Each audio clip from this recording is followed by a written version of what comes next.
La propagande russe qui continue donc de se répandre en France malgré l'interdiction de la chaîne RT France. Oui, l'ex-Russia Today s'était vu couper le sifflet une semaine après l'invasion de l'Ukraine dans toute l'Union européenne. On pouvait penser que la chaîne interdite de diffusion et privée de financement du Kremlin mettrait la clé sous la porte. Pas du tout. 2 enquêtes de Libération et du Monde ces derniers jours nous apprennent que RT continue de fonctionner aux portes de Paris avec une centaine de salariés, des invités français, des présentateurs, des éditorialistes français. Extrait par exemple de l'édito d'hier.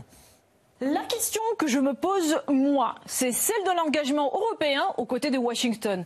Que l'Europe a gagné à se mesurer à son proche voisin et à un partenaire énergétique majeur. Peut-être que les dirigeants européens rêvent eux aussi d'avoir leur étoile sur Hollywood Boulevard.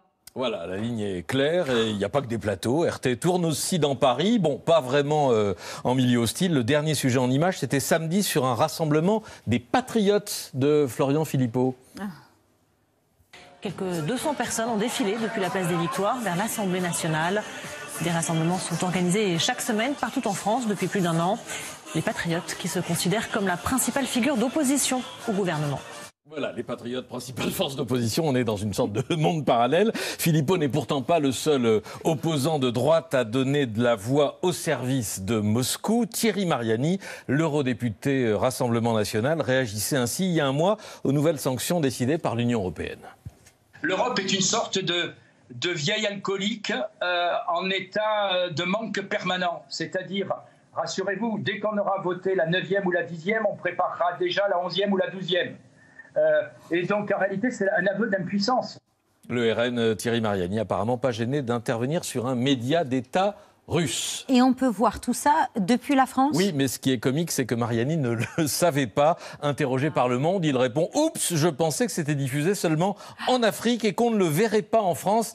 C'est raté. Depuis le début de la guerre, le RN en général et Mariani en particulier tentent de mettre en sourdine ou de faire oublier leurs accointances avec Poutine. Oui, donc tout cela est visible. Le site internet de RT France n'est plus référencé par Google, mais il reste très facilement accessible. Et RT est relayé par une plateforme américaine basée à Las Vegas. Mais le scandale, ce n'est pas que les images circulent. On sait très bien qu'Internet ne peut jamais être étanche. C'est que Moscou continue de faire marcher son usine à propagande depuis Boulogne-Billancourt avec un financement mystérieux puisque les sanctions devraient couper le robinet russe et avec des intervenants français rémunérés.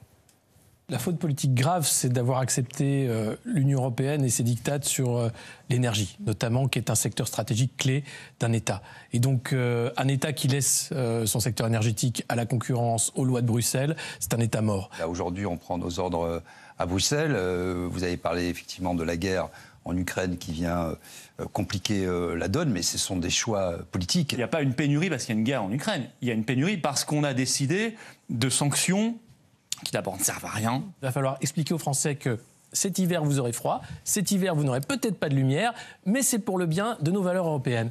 Voilà, alors rien d'extraordinaire dans ce qui est dit. On retrouve là des intervenants habitués de CNews ou de Sud Radio, mais là, dans le cadre d'une chaîne dont les activités ont été formellement interdites. Conclusion ? Je vais laisser le mot de la fin à l'inénarrable Mariani qui, lors de la même interview, réagissait aux sanctions européennes visant les médias russes. Voici ce qu'il en disait. L'Union européenne qui se vante d'être le champion de la liberté d'expression, en réalité est en train de se conduire comme une vulgaire dictature bananière. Voilà, je suis curieux de savoir ce qu'en pense la direction du Rassemblement national.